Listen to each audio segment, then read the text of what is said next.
steamer from the Leyland line to be in a position to take the passengers off. I have a good man lined up for the job, Lord, Captain Stanley Lord. Ever come across him? Well, he's done this sort of thing before. Well, he did the job so well, he received a commendation for it. So, there it is. He'll be there to lend a hand. And I'll be there, of course, along for the ride. All right, then I want to choose my own officers. Yes. Of course, E.J. Men you can trust, eh? At the time of Titanic's maiden voyage, Britain was in the grip of a coal strike. Fuel was in short supply, and ships and men were laid up in Southampton. And yet, White Star Line had difficulty finding firemen and greasers to work below decks on the Titanic. After steaming from Belfast to Southampton, all but 2 of the firemen aboard the ill-fated liner refused to sign up again in Southampton for the voyage across the Atlantic, preferring to wait for employment on another ship. All these men, in the middle of a coal strike, with so many thousands laid off, what did they know? Shortly before Titanic sailed, Chief Officer Wilde, who was to lose his life 3 nights later, wrote a letter to his sister, in which he said, "I still don't like this ship." Strange thing for a man to say, who had just set foot on board the day before. Unless, of course, he realized he was actually on his old ship Olympic. It's strange to think that as the Olympic, now renamed the Titanic, was preparing to make her second maiden voyage, the ship that started out life as the Titanic and was now called the Olympic had to enter her working life with no fanfare at all. The Olympic's original maiden voyage was fully subscribed, whereas her second, this time as the Titanic, was only about half full, and that in the middle of a coal strike when passengers were queuing up to get to America. First-class passengers on other White Star ships were only offered second-class berths on Titanic, even though we know that first-class cabins were available. It's almost as though White Star Line didn't want that many people on board. By the way, when I refer to the Titanic from this time on, I want you to remember that I'm actually talking about the ship that started out its life as the Olympic, but which we believe by this stage had been switched and taken on the identity of the Titanic. The coal strike is important for another, possibly more sinister reason. Most other ships were desperate for coal, and passengers and cargo destined for the New World were stuck in Europe. Yet, the Leyland liner Californian, under the command of Captain Stanley Lord, left the port of London on the 5th of April, 1912, just 5 days before Titanic's departure from Southampton, not only fully coaled, but apart from her own crew, empty of passengers. With more than enough coal to get her to the United States, she headed off into the middle of the Atlantic at full speed, empty. Apart from a cargo of woolen sweaters.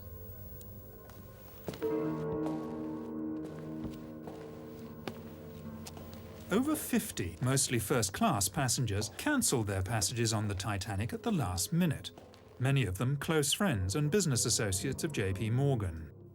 Morgan himself cancelled his passage at the 11th hour, despite having the best suite on the ship, claiming illness.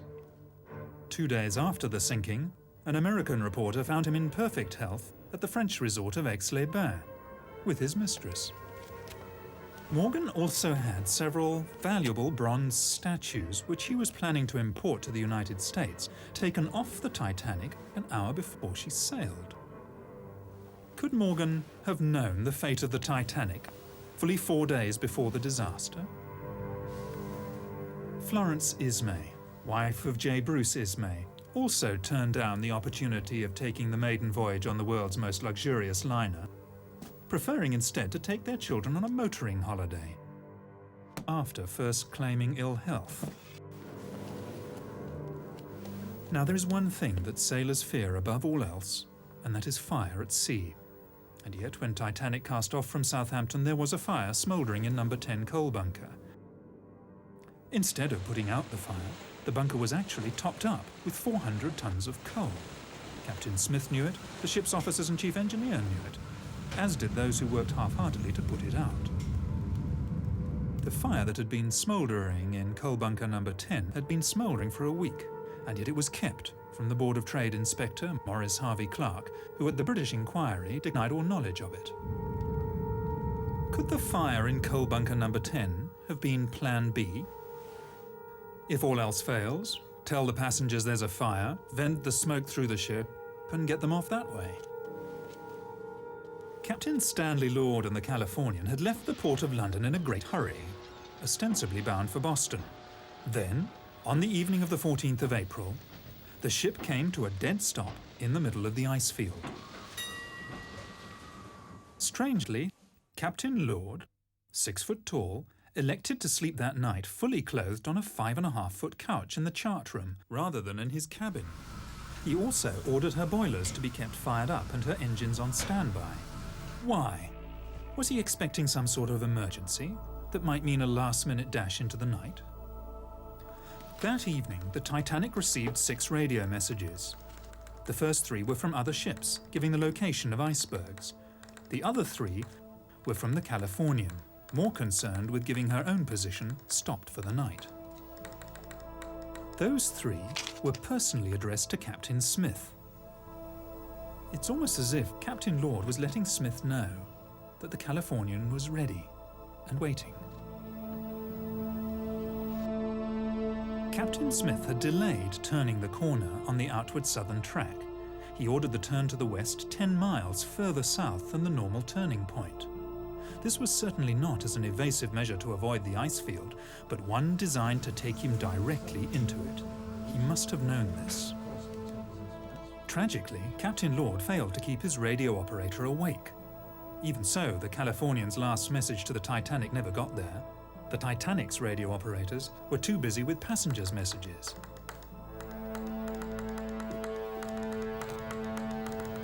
It was standard practice of the day for captains to run their ships at full speed through the ice field. Any object large enough to damage an iron steamship would be seen in plenty of time to avoid it. Other ships in the vicinity cruised on at full speed on that night, so in that respect Captain Smith was by no means unique.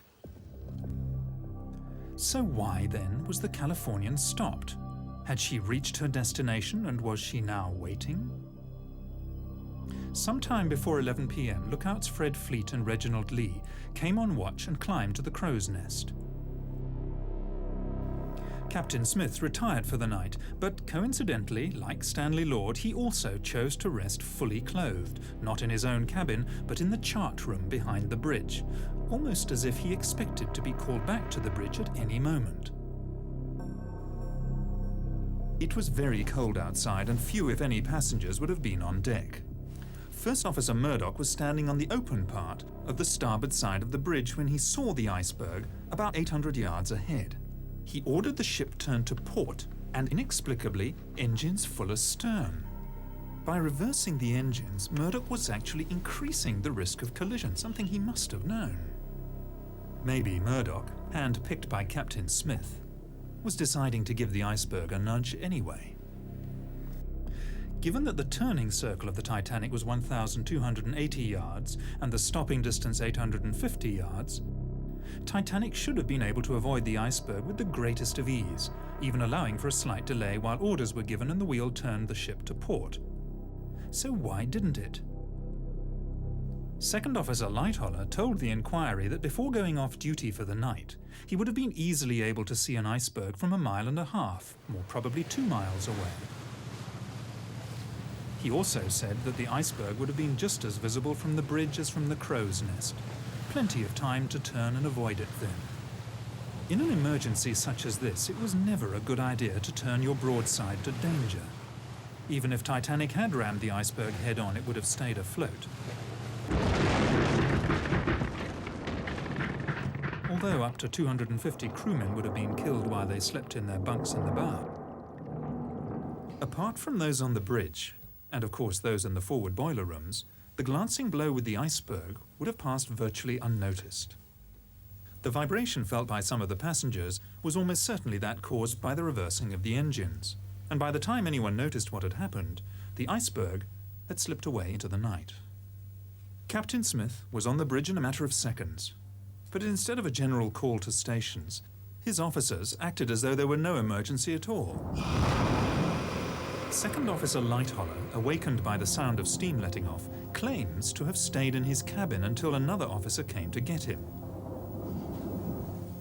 His evidence later, to the effect that he had stayed there because he was off duty and thought he should stay where he would expect to be found, simply does not ring true. The bridge was only a few seconds' walk from his cabin in the officers' quarters, and he should have gone straight there at the first hint of trouble. So why didn't he? A few passengers came out of their cabins to see why the engines had stopped, but for the first 40 minutes after the collision, there was really no sense of danger at all. One can understand this frame of mind on the part of the passengers, even on the part of the crew. Except for those who were dousing the fires in boiler rooms 5 and 6. After all, they thought they were on an unsinkable ship. But for the captain and the officers, who were in full possession of the facts, there is really no excuse. They dithered because they expected to be rescued. It was 35 minutes before the first distress signal was sent. 35 minutes before the first radio emergency, CQD, was sent. 45 minutes before starting the pumps. 45 minutes before starting to prepare the lifeboats. And a full hour and 25 minutes before the first one was launched. Only 6 crew members were on watch at the time Titanic struck the iceberg. First Officer Murdoch and Sixth Officer Moody were later drowned. Of the surviving crew members, Quartermaster Alfred Oliver was aft of the bridge at the time and saw nothing. Helmsman Robert Hitchens was hastily transferred to a job as harbour master in Cape Town, which leaves lookouts Frederick, Fleet and Reginald Lee. At the British inquiry, as a witness, Frederick Fleet was clearly defensive, edgy, obviously didn't trust his questioners, and at times was downright surly. But then he was under the watchful gaze of J. Bruce Ismay, the chairman of the White Star Line, and the lawyers. I'm no judge of distances or spaces. Was it a mile away, or how far away was it? I cannot say. Can you not give any estimate? No, sir. Was it half a mile? I cannot say. It is impossible to tell. Was it as far away as the boat's length? I could not say. Can you not say anything about it? No, sir. You really do not understand. That gentleman is not trying to get round you at all. Well, some of them are, though. Is there any more I'd like to have a go at me? When Titanic came to a rest, Captain Smith asked the fourth officer, Joseph Groves Boxall, to work out a position. It is clear from the records that Titanic's navigator worked out a position that was 12 miles away from where they actually were. This was to prove a fatal mistake. We know he was 12 miles out in his calculations because of the actual location of the wreck. The position that Boxall gave would have put the Titanic within sight of the Californian. Was that where he thought he should have been? For some reason, Captain Smith ordered the Titanic to move half speed ahead for another 5 minutes before stopping the engines again for the last time. Maybe he was heading towards the ship whose lights could just be made out on the horizon, expecting it to be the Californian. Several survivors mentioned the sighting of a ship about 5 or 6 miles from the Titanic. The Titanic could easily have steamed there, yet Smith was content to assume the ship would sail over to him, because he believed it was the Californian.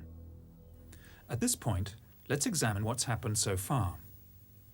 A stricken ocean liner is dead in the water. A rescue ship, the Californian, is standing by. Messages have been sent to Captain Smith from the Californian, stating exactly where she is waiting.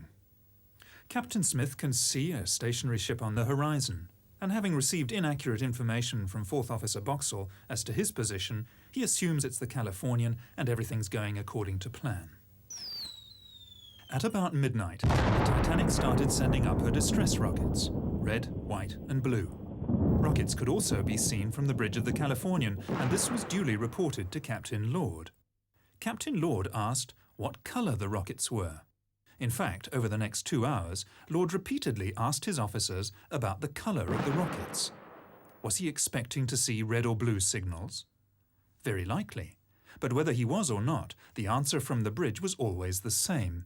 Only white rockets could be seen. He therefore, rightly, assumed that the rockets were not coming from the Titanic. Survivors reported that the rockets launched from the bridge of the Titanic soared up several hundred feet into the night sky, bursting with an ear-splitting report. The rockets from the ship that was visible from the Californian only went as high as the top of her mast, and even at 4 to 5 miles distant, the officers would have quite reasonably expected to hear a report. But they heard nothing. It seems most likely that the ship seen from the Californian was a wooden sailing bark called the Samson, conducting illegal seal fishing activities on the ice floes at the time. The white rockets she was firing, to mast height only, were intended to recall her small rowing boats. A few months after the disaster, the captain of the Samson said that he had also seen a large liner firing rockets and that he had not gone to investigate because of his own illegal activities. The Californian's apprentice, Gibson, later testified that he saw only 8 rockets fired from the ship and all white. The Titanic had fired at least 18, possibly as many as 22, and had included red and blue. Titanic survivor Miss Edith Russell said the officers told them all, "Don't worry, the Californian will pick everybody up if you don't come back for breakfast." How could they possibly have known it was the Californian?